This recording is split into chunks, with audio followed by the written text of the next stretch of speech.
Welcome. In this video, I will show you how to turn on Bluetooth on your HP Pavilion 16 laptop.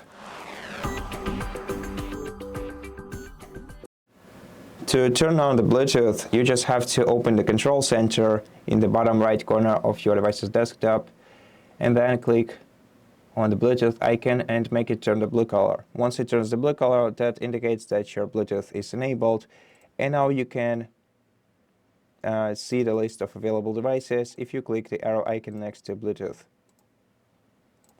Alternatively, we can go to the Start menu, open Settings, then go to Bluetooth and Devices on the sidebar, and enable Bluetooth right here by switching this toggle to the right. And that's it. Thank you for watching this video. If you liked it, please consider subscribing to our channel, leave us a like and a comment below, and I'll see you in the next one.